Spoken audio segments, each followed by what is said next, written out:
Alright, good morning, good morning. We are just now eating breakfast in our club lounge, our Mickey Mouse clubhouse. This breakfast is ridiculous. Look at this French toast. This is the most bougie, ridiculous French toast I've ever seen. But yeah, today we're heading to the DMZ.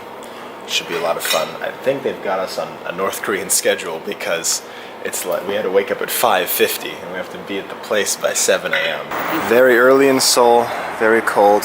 We're getting in our cab now. Alright, now we're getting on our bus to the North Korean border.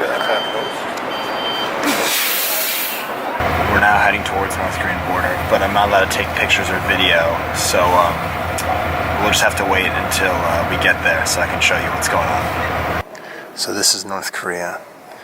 Just beyond there, you can hear the propaganda kind of playing from this big tower they have back there, and that's the guard building. Very, very cold here. So these microphones represent the border, and when you cross over, now you are in North Korea. You can see the guards are just out there. There's a guard back there too. This is scary stuff. All these people come up and stand next to this soldier and get a picture taken with him, including us apparently now. Our Christmas card will have a North Korean soldier on it. Alright, well, we just got back. I'm currently standing behind a live video of the border. I feel like I need to fill some details in. We weren't allowed to take a lot of pictures and video, so like we weren't allowed to take anything facing towards the south, anything of certain buildings, including their weather tower. But yeah, there were no Korean guards that day. They were all stationed behind the building we were in to watch for defectors. But yeah, it was bizarre, really weird to be standing in a communist country. You wouldn't take any pictures of the weather tower. Yeah, exactly. Yeah. Yeah, no, it was really cool, really bizarre, very serious. The soldier that we were assigned was very serious, but we loosened up. We were joking around with him towards the end, but yeah, that was really weird. Now I guess we're gonna head back to some tunnel or something. We're now crossing Freedom Bridge.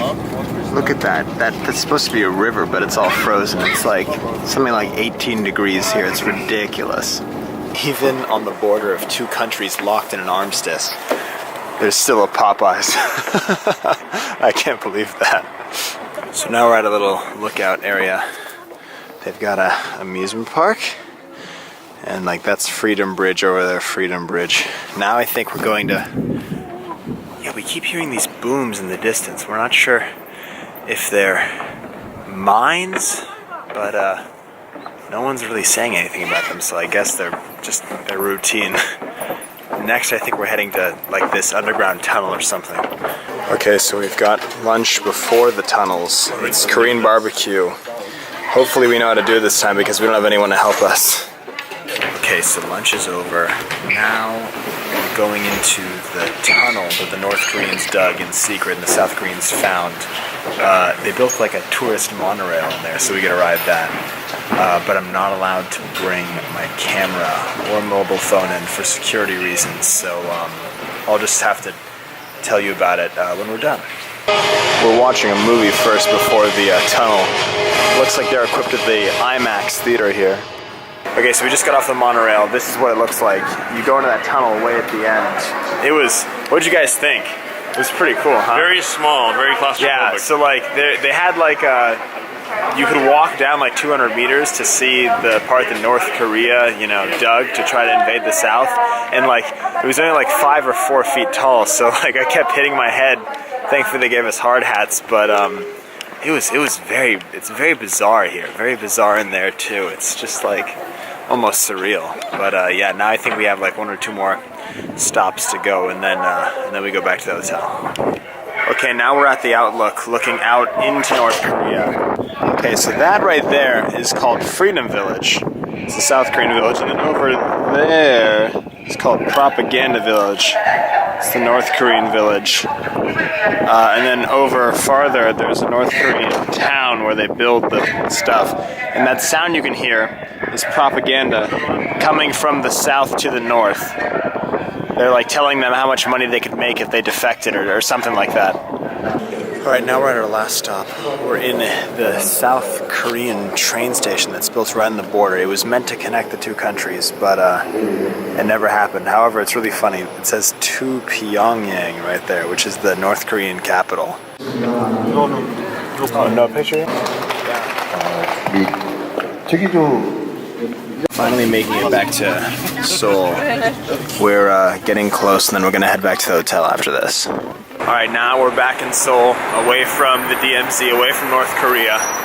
It was just so surreal to be there. Like, those two countries, you know, have so much tension between them, and they've had that tension for like 60 or so years. And then here, you know, a group of just like 20 tourists just came and strolled through, and we actually got to go in the country, which was weird, even if it was only like 10 feet past the border. But yeah, it was just absolutely surreal. Definitely makes me appreciate where I live, the freedoms I have. Now we're riding the Korean metro. We were gonna head back to the hotel, but Dad wanted to go to a famous coffee shop or something, so we're stopping there on the way.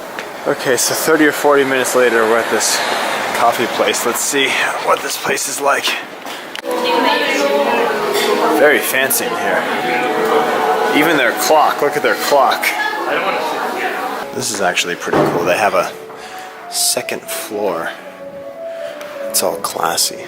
They have all this fancy equipment here. Alright, we got 3 cappuccinos and a carrot cake. Is it great? Is it worth the 30-minute journey? Delicious. Delicious. Alright, well, we got back to the hotel. Coffee place was cool. We had to figure our way through the metro. Check this out. They left us some macaroons, some fruit, and this sweet little note. Look at this note. And they're like, how was the flight? This is Ellen Ann, guest relations. Yada yada yada. That's so sweet of her. Anyways, yeah, that's pretty much it for today. We are just gonna go to the lounge for dinner, which isn't exciting, but tomorrow we're going on a tour of Seoul, so stay tuned for that. See you guys later.